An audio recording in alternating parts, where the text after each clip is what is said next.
The variant cover for July's issue of Hellions number 13 was recently released, and it features Psylocke in pretty much every getup we've ever seen her in.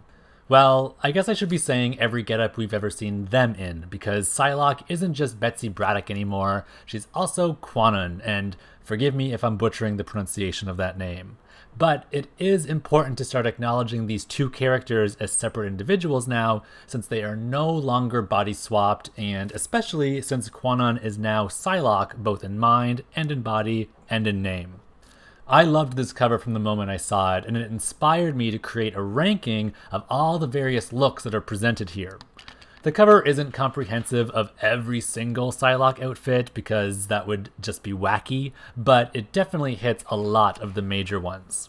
Psylocke has hands down been my favorite X character for most of my life. Where some people are turned off by her complex backstory, the complexity of her is what I find really appealing, and it's what draws me into her. The Psylocke character is of course most famous for being the body swap ninja, where proper British lady Betsy Braddock's mind was put into Japanese assassin Kwannon's body. That's how most fans, including myself, were introduced to her, and really it's how the character became super popular. But after 20-some years, that merger was finally undone, and now these two characters are both back in their original bodies, living separate lives on Krakoa. After a shaky start of running into each other and not acknowledging one another, they've actually been working together in recent issues of Excalibur, and it seems as though they are both willing to let bygones be bygones about their shared body past. I've always liked this feud between them, even way back during the Psylocke and Revanche days. Admittedly, it is a bit of a crutchy fallback for both characters in terms of plot progression of their relationship, but I really can't get enough of it. It's nice to see them working together, but I do wish we could have witnessed a long-anticipated throwdown between them. We kind of get hints of them fighting, like in Hellions when Kwannon fights off a mastermind illusion of Betsy, but they never properly go full ham at each other, so that's a bit of a miss for me, and I wish I could have seen it before they reconciled.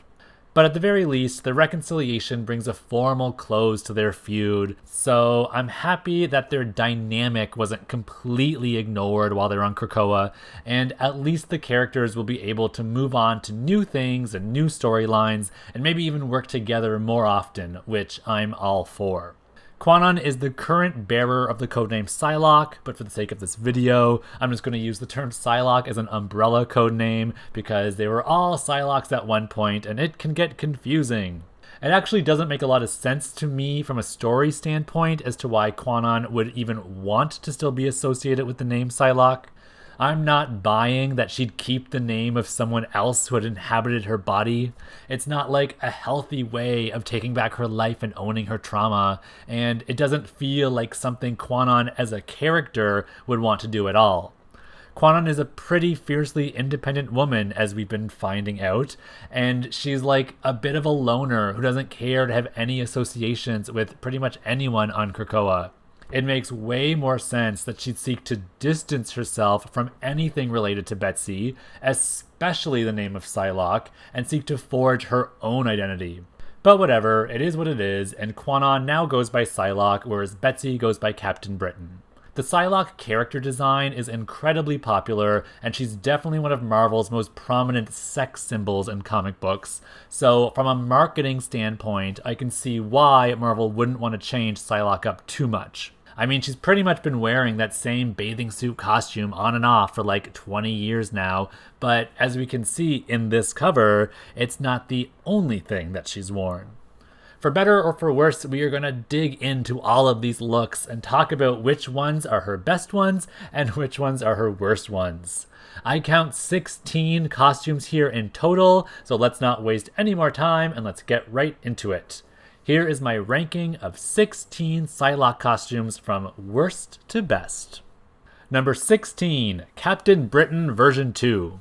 Alright, starting things off with Betsy's current costume. I absolutely hate it. From the moment I first laid eyes on this design, I thought it was one of the ugliest costumes I've ever seen in all of comic book history, and I wish I was exaggerating. I don't think this British armor does any favors for Betsy. It's big and bulky and unflattering in every way. I'm not saying female characters need to be hypersexualized in order to be successful, but I also don't think they need to be intentionally dressed this dowdy either. There's absolutely no figure here, and though I know it's supposed to fit like a knight's armor and that it's not supposed to give her any shape, I just think it sucks. I hate that the color palette and design are so UK in your face, even though, yes, I know the Captain Britain Corps are always designed that kind of way, but I just think it's void of any actual personality.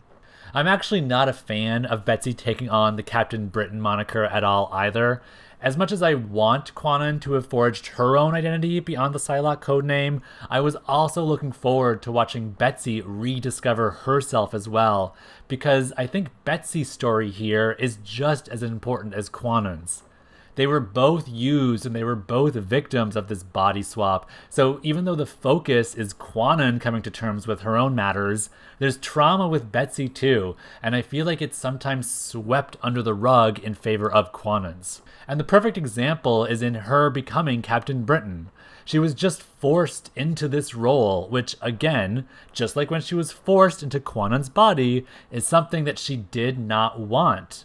In my critical opinion, I do feel like Marvel is just wanting another female character to bear a captain prefix, like how Carol Danvers is now Captain Marvel. And so Betsy as Captain Britain just feels like a marketing or PR stunt ploy to me instead of being something useful from a story standpoint. I really wish that Marvel gave Betsy the dignity of finding something for herself instead of insulting her character more by forcing her into her brother's hand-me-downs. And even though the story eventually backtracked and Betsy willingly did choose to keep the Captain Britain identity after she could have been freed from it, it still just feels like a missed opportunity to give Betsy a shot at forging her own destiny. And this outfit doesn't help her case in any way either. Number 15, X-Treme X-Men Psylocke. This was an extremely short-lived costume. The X-Treme X-Men were a team organized by Storm to hunt down and retrieve the prophetic 13 diaries as written by Destiny. Early on in the series, Psylocke was killed by the new villain Vargas, and this was the costume she was wearing when she died. I don't really care for any of the X-Treme X-Men looks. I think they tried too hard to look cool with an early 2000s aesthetic. Something about them reminds me of what TLC wore during their No Scrubs music video. Like, a little bit too sci-fi-ish, and I hated how red and blue were the chosen colors to resonate in every single outfit. Especially just how deep and dark that red was. It's just so, like, Dracula and off-putting. Specifically with regards to Psylocke's outfit, though, I really hate those tiny garter belt buckle things that are hoisting up her leggings. My eye is immediately drawn to them, and I just think they're utterly unnecessary. The rest of the outfit, I actually really don't mind. It's like an obvious reference of the classic ninja bathing suit costume, but those garter belts and those weird holes that are there on the side of her bodysuit for no reason just really turn me off from this costume entirely. Number 14, Standard X Uniform Psylocke. The yellow and blue onesie is a classic training outfit for pretty much all of the X-Men. Most of them have worn this design at one point or another, and there's a whole spell of issues where a lot of them wore them together on a few missions. It's really not a great outfit for anyone to have to wear. It's pretty much the equivalent of a school uniform if ever the X-Men were to have one. I think that some characters can wear this better than others though, and with them it actually looks like a fully realized costume. I'm thinking mostly of Banshee when I say this, because it just went really well with his cape, or Forge, because he also accessorized it correctly. But when it's just straight up leotard, it's really void of any personality, and it's hard to get into it as an official X costume. It's just not exciting. Psylocke wore this outfit during at least 2 separate arcs for her. The first time was when everyone else was wearing it too while they were up in space fighting the Shi'ar during Uncanny X-Men number 275-ish. And then she started wearing it again after she was resurrected from her X-Treme X-Men death back in Uncanny X-Men number 456. I can't really decide in which instance she wore this costume better because it's just as bland the second time as it is the first time, but at least the second time it looked like the threads had a little bit more attitude to them than when they were just standard issue wear that the whole gang was sporting. Number 13, Uncanny X-Force / Girl Squad Psylocke. Uncanny X-Force Volume 1 was a total success. It ran for 35 issues and featured the critically acclaimed Dark Angel saga, which is absolutely worthy of all the hype it ever received, and I consider it to be one of the highlights of any contemporary comic arc. It was a ruthless series that was super dark and edgy, and Marvel has tried a few times to recapture that same magic that it had, but nothing has ever even come close. This Psylocke outfit is the costume that she wore during Volume 2 of Uncanny X-Force, where it was her and Storm leading a team of Bishop and Puck and Spiral. She also wore this during the Girl Squad X-Men Volume 4 series, where the all-female team took on threats like Archaea and the Sisterhood. I so very much wanted Uncanny X-Force Volume 2 to be better than it actually was. Psylocke, Storm, and Spiral are literally 3 of my favorite X characters, so having all 3 of them on a team together was supposed to be magic for me. I can't say that the series knocked it out of the park for me though. There were times when I felt like it was trying too hard to be edgy, like forcing redacted swear words, and it just made me cringe. But I'm a fanboy, so even though I can critically see the flaws in that series, I still found ways to enjoy it, and I think that Psylocke did a good job of co-leading the team. In terms of this outfit, it's alright. It's certainly a level up from her bathing suit in terms of functional ninja attire, and this was an instance where I actually liked the team being matchy-matchy and coordinated in their X looks, especially Spiral. The look is nothing super exciting. It's just a black romper with some gray markings and the legendary sash belt, but there's nothing wrong with it either. It's a very nice, safe X-Men look. Number 12, all new, all different Psylocke. This was the outfit that Betsy wore during Uncanny X-Men Volume 4, where she was on a team with questionable allies like Magneto and Sabretooth. The team was being positioned as a more ruthless one, and it was all about hunting down threats before the threats got to them. This was a pretty short-lived series, though I did like it, because we got to see some deep-cut X-villains like the Dark Riders. The costume itself is another fairly safe one. It feels like it's just a redressed version of her Uncanny X-Force costume from before, but with slight modifications. I do prefer the tweaks that were made to this costume though, compared to the giant X across her chest in the other one, and I really like the purple fuchsia-y color that they used to color in her color pops. Purple is a color that is often associated with Psylocke because it's the color of the physical manifestation of her powers, so it makes sense to use in her fabrics. I can't say that I think the outfit is anything too special or unique. Again, it's basically just a single colored onesie, but I think it's functional for what Psylocke does and that she looks great. Number 11, Revolution Psylocke. A lot of things happened during the Revolution era, and unfortunately, not a lot of them were good. There was a mysterious canonical 6-month gap for the characters before launching this new era, and though we never really were told what happened during that dark hole period, it's referenced that somehow Jean gave Psylocke her telekinetic abilities, and that Psylocke gave Jean her telepathy. Psylocke's telepathy was actually dormant around this time because she was holding the Shadow King hostage, so hopefully an upcoming X-Men Legends issue addresses how all of this power swap went down without the Shadow King having a jailbreak. In any case, this new Psylocke also got a new haircut and a bit of a new attitude. She didn't seem as dark anymore as she had become ever since her Crimson Dawn exposure, and she started dating Thunderbird 3, which is another character who mysteriously joined the team during the 6-month gap. I didn't like Revolution era, but I don't mind this outfit. I think it's fun, and I think it makes her look really young and fresh. I don't really understand the metallic appliques that are on her pants and on her arms, but it's a superhero costume, so it doesn't always have to make sense.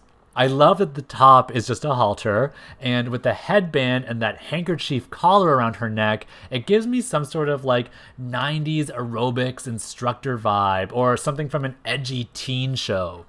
Overall, I think it looks very casual crime fighter, and I actually wish that it had stuck around a bit longer.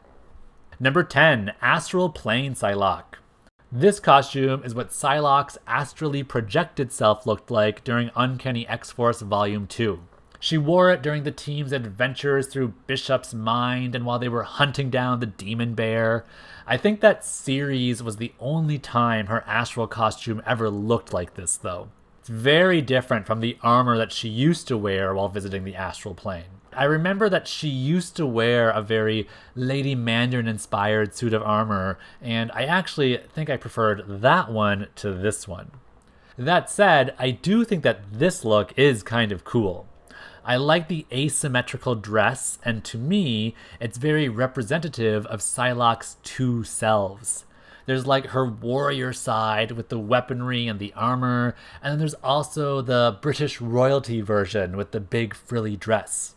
It's a fun juxtaposition of Psylocke's psyches, and I think it works from a uniquely cerebral standpoint, if not necessarily from a crime-fighting one. But because she only ever wears this when she's on the psychic plane anyway, we don't really have to worry about combat functionality in this dress, because it can be adapted at a moment's notice with a mere thought. Number 9, Disassembled Psylocke. This marks the part of my list where I really enjoy all the costumes that follow. It's basically just going to be me somehow rationalizing an ordered placement of all of them, and I'm starting with this one from the Disassembled era.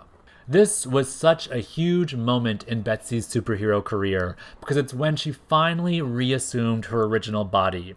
Her Asian body was killed by Sapphire Styx during the hunt for Wolverine, but Betsy managed to pull her old self back together again, molecule by molecule, and with some new threads to boot. We didn't get to see a lot of this costume though, because pretty much as soon as it debuted, the whole X universe was whisked away into the age of X-Men, and they all wore different variations of previous costumes. Then, after that, everything pretty much went straight into Dawn of X, and she very quickly became Captain Britain, so this costume was basically only used as an interim. That's a crying shame, because it looks really good on her.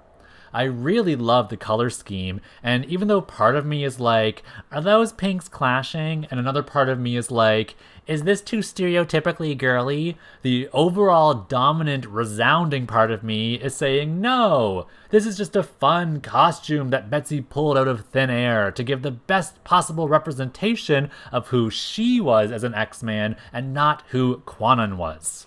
From what I gather amongst the various blogs and stuff that I read, this was a favorite costume amongst Psylocke fans, and I can totally see why. Yes, it's basically just another unitard, but this one's got a lot more personality than the other ones did. Since she's back in her original body, there's really no need for her to play up the ninja trope anymore, so she can wear these bright colors and fun designs, and she doesn't have to worry about breaking stealth mode. I would take this costume over her Captain Britain garb any day of the week, and I would welcome the change. Number 8, Captain Britain version 1. So, speaking of Captain Britain, the current incarnation of Betsy as the good old captain was not the only time she wore the white, blue, and red. There was a very brief, I want to say, one-issue stint where she temporarily took on the mantle of Captain Britain while her brother Brian was out finding himself or something. It's an incredibly important moment in Betsy's life because it's when her eyes were torn out by Slaymaster and when she was blinded for a while. She eventually got a set of cybernetic eyes implanted by Mojo that let her see again, but at the cost of broadcasting everything she saw to the Mojo World big screens. The cybernetic eyes were useful in that they kept her from being blinded by bright lights, like, say, from a strobe blast by Dazzler, but it sucks knowing that nothing you see or do would ever be private again. After the body swap, Kwannon eventually tore out the cyber eyes right before she succumbed to the legacy virus, so they aren't a thing in the comics anymore, but it's still a pretty wild story point. Anyway, this Captain Britain costume totally works for me. I love, love, love the baggy arms and her multicolored hair. When I'm talking about Captain Britain costumes with personality, this is the kind of stuff I'm talking about. There's a lot of it here, and yes, it's totally edging on gaudy and campy, but I mean, the Captain Britain core overall is kind of a campy concept. Like, there's a Captain Britain defender in every world, so of course there are going to be some wacky costumes out there.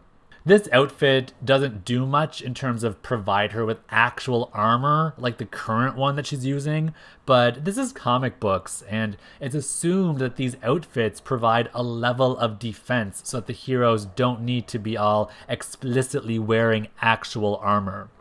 I just like how fully dedicated to the cause Betsy is here, so much so that she went nuts with her hair, and though I don't think I'd necessarily enjoy this costume as much if it was her actual costume of today, for its time and for the little that we saw of it, I think it's a total highlight of her fashion choices. Number 7, Shadow Psylocke. Ooh, Shadow Psylocke. This was what Betsy's Astral Plane armor looked like during the Psy War against the Shadow King. This incarnation of Psylocke is probably her darkest one ever, and it's during the time when she was fully entrenched with the Crimson Dawn. The Crimson Dawn was kind of a jumble of a Psylocke story, and it's why she sometimes has that red tattoo over her eye in panels from the late 90s and early 2000s. The red tattoo is the marking of the Crimson Dawn, and it means that its mystical properties have been imbued onto its bearer. I actually really enjoyed the Crimson Dawn storyline. Psylocke had been eviscerated by Sabretooth, and the Dawn helped heal her physically, but it also changed her emotionally. She became less compassionate and a lot colder, and even her powers took a weird turn. She developed some shadow-based abilities, primarily the ability to teleport between shadowed areas, and I think that's why her astrally projected self here looks like a shadow being. I just think it's really cool. Merging into shadows is a very ninja-like trait, so I think that this new development of hers made a lot of sense for her character. The shadow version of herself just looks super badass and threatening, right down to those talons for fingers. Again, this one was very short-lived though, and I think it was only there for like the 2 issues of the Psy War. I have a hunch that Marvel has been doing its darndest to wipe away every reference it possibly can to the Crimson Dawn, because even though Betsy was wearing the tattoo when she was killed during X-Treme X-Men, it was nowhere to be seen after she was resurrected, and I don't think the Crimson Dawn was ever brought up again.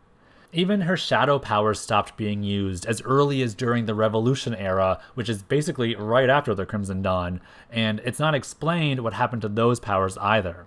Gotta be that damn 6-month gap again. Number 6, Lady Mandarin. If we want to talk about badass costumes for Psylocke, the Lady Mandarin armor is where the line fully stops for me. I always thought this armor was so cool. It's the costume that she wears after traveling through the Siege Perilous and incurring the mind-body swap. She's kidnapped by the Hand and is being controlled by the Mandarin, and she's his new head assassin. It's got a very villainous look to it, and she's a villain while she wears it, so that aesthetic makes sense. But I also like that it doesn't betray elements of what made Psylocke unique up to this point, namely in the headgear. The physical manifestation of her telepathy has always been a butterfly shape forming around her head, and I think it's no mistake in the design of this headgear that it's also got a sort of butterfly wing shape to it. Obviously, this butterfly is a lot sharper and more menacing looking than what we're accustomed to seeing on her, but I think that's the point. Before this, her butterfly was always kind of flouncy and soft and cushiony, whereas in this headpiece, it's like it's got some razor-sharp wings to demonstrate just how severe her transformation has been. I think this Lady Mandarin outfit is a prime example of how to execute a full suit of armor on Psylocke successfully, and it really gave her a whole new edge that we hadn't seen before in her character whatsoever. Number 5, Pink Jumper Psylocke. Okay, now listen. Is this a practical superhero costume? No, not in the slightest. It literally looks like bedroom wear. I can't think of anything about this costume that would help her in a battle, but I can think of several things about it that would hinder her. This is the outfit that she debuted in when she first became a member of the X-Men. She wasn't really a fighter back then, since she was just Betsy Braddock from across the pond, and her future ninja assassin self wasn't even on the X radar. So I guess she technically didn't need to worry about hand-to-hand combat, because she never would have engaged in any. She was literally just a telepath here, so any fighting that she would do would probably be done from afar and via the Astral Plane, thus no need for a practical superhero costume. It's funny, I say all of that, but in the issue that she joins the team, she actually does fight Sabretooth mano a mano, and she's wearing like a nightgown, which basically feels like the prototype before this costume. She somehow beats Sabretooth in that issue, very narrowly though, so maybe she is more adept at hand-to-hand fighting in this kind of costuming than I'm giving her credit for. In any case, I just think this costume is so cute. It's extremely fairy tale princess and girly, but for Betsy Braddock at that time, that's pretty much who she was. I love the two-toned pinks, and all of the individual elements of it just form into a really interesting overall design. I love the big puffy sleeves, and those panniers that are hanging down around her legs, and those ribbons jutting out from her wrist cuffs, and even those weird cutouts along her stomach. I mean, none of them make any actual sense to me, but sometimes enough nonsense is all it takes to bring a costume together. Number 4, Revanche. Oh baby, we're getting into it now. Revanche, which I always pronounced as Revanche as a kid because I'm just very literal that way. But knowing that it's a French word meaning revenge, it's safe to assume that it's likely supposed to be pronounced like Revanche. I loved Revanche, but she was probably the apex of complication in the Betsy Kwannon body swap saga. She showed up randomly at the X-Men's door one day claiming to be Betsy, when in fact a different Betsy was already part of the team. Since Revanche had Betsy's original British body though, and people recognized her, it made things very confusing for everybody involved. In essence, what happened was that Betsy's mind went into Kwannon's Japanese body, and Kwannon's mind went into Betsy's British body. This was all done courtesy of Spiral and with Matsuo hoping to reclaim his lover, Kwannon, but of course Spiral betrayed him and just messed everyone up even more. In the end, both Betsy as Psylocke and Kwannon as Revanche both became teammates on the X-Men, until the Legacy virus eventually infected Revanche and she killed herself. All of this convolutedness aside, I really like this costume. It's like a militant evolution of the pink and purple colors that were part of Psylocke's color story up until this point in the comics, but with an added 90s aesthetic of belts and armbands and pouches. I actually think that the silver lining in this costume is in the silver accessories that she's wearing. They are surprisingly downplayed given how excessive the early 90s were about cramming things onto costumes, but they are also really effective and eye-catching that way. They help to break up the overpowering colors of the pink and the purple and just give the outfit some depth and what looks like field operative usefulness. There's even a period of time where Revanche wears a really tightly curled perm with this costume, and it's totally spectacular. Revanche seems to be another bad memory for Marvel though, and she's never really acknowledged or referenced, so I'm really happy to see that this costume is popping up on this Hellions variant cover. Number 3, Kwannon's Return. I squealed with absolute delight the first time I saw this. Not only did it mean that Kwannon was back in the comics, in addition to Psylocke being in her British body, but I also thought this costume was just fantastic. This is Kwannon after she was first resurrected at the end of Mystery and Madripoor. When Betsy reformed her own body molecule by molecule, she must have also reformed Kwannon's, and while Betsy ends up getting trapped in the Age of X-Men reality, Kwannon shows up in the real reality to get some revenge on the X-Men. Kwannon had been out of the loop for like 20 publishing years at this point, so it was wild seeing her character return all of a sudden and looking so damn vengeful. She can't speak a lick of English, which I thought was such great characterization, because why would Kwannon have known anything other than Japanese? She doesn't get any revenge against the X-Men though, and she ends up teaming with Wolverine to fight against the Hellfire Club. I think that this is Ninja Assassin Kwannon at her prime. It's basically just Psylocke's classic blue ninja suit, but with a new full-length bodysuit underneath it, plus a hood and a mask. It really harkens back to Psylocke's animated series appearance for me, where she is dressed in like full ninja suit garb before eventually ending up in just her blue look and a mask. Something about the mask just makes it seem very assassin for hire, and I think for Kwannon around this time, that's exactly what she had on her mind, and it's exactly how she wanted to appear. Number 2, classic ninja suit Psylocke. This is Psylocke as Psylocke is most well known.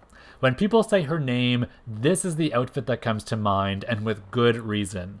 She's worn it more than any of these other outfits on this cover, and it's pretty much her go-to outfit when she needs to wear something in a pinch. Psylocke debuted this costume with the X-Men after her Lady Mandarin phase, and wore it throughout her entire duration as an X-Men in the 90s, up until she finally changed when the Revolution era came about. Then, after she died and came back, she wore it yet again for another several years, pretty much all the way until she finally started changing things up more frequently during her Uncanny X-Force days. As anyone can plainly see, there is nothing practical about this costume from a crime-fighting standpoint whatsoever. It's total cheesecake. But that doesn't preclude it from being her most iconic costume, and still one of my favorites even after all of these years of seeing it. It's a very old costume, and I don't know if it necessarily stands the test of time that Marvel thinks it does, seeing as how they still have Kwannon wearing it in the comics of today, but it's just timeless for me. It's totally a way for Marvel to market this character to the prepubescent fan base, and I guess I'm right there with them worshipping her in this. I'm not mad when she does change this costume up though, because as I say, this costume adds no value in a fight, and we've seen it for so long now, but I'm also never mad anytime it comes back around, and it's very much a welcomed look in any of my comic books. But even though it's her most definitive costuming choice, it's not my absolute most favorite one of hers, and I've given that position to an era of comics that I hold dearest to my heart. Number 1, Outback Armor Psylocke. Yes, the armor! The glorious armor! This armor was given to Psylocke by Wolverine, because up to this point, she had only been wearing that pink romper, and as we can see, there is nothing defensive about that pink frilly fabric. This is the costume that Psylocke wore while the X-Men were stationed in the Australian outback and the whole world thought they were dead. It was definitely an upgrade from that pink romper, and it gave her a bit more edge as a character. She did some of her shadiest things while wearing this armor too, like psychically persuading the X-Men to jump through the Siege Perilous and restart their lives. I've been talking about practicality a lot on this list, and I'd say that this outfit really does have it all. The armor alone is enough to keep frail Betsy safe from most enemies, but little do people know is that the cape also had pockets in it, so she could stash things away like maps or blueprints.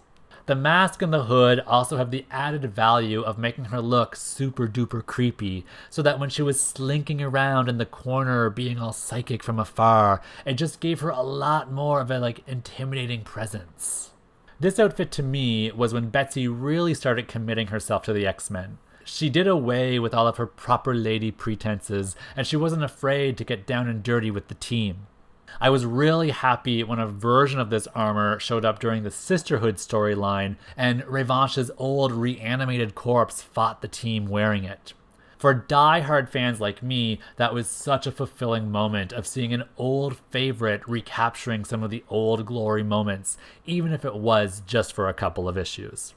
I definitely don't think this is Psylocke's most iconic outfit, that hands down goes to the blue ninja suit, but the Outback Armor is for sure my favorite, and I think that it served Betsy very well during the time that she used it.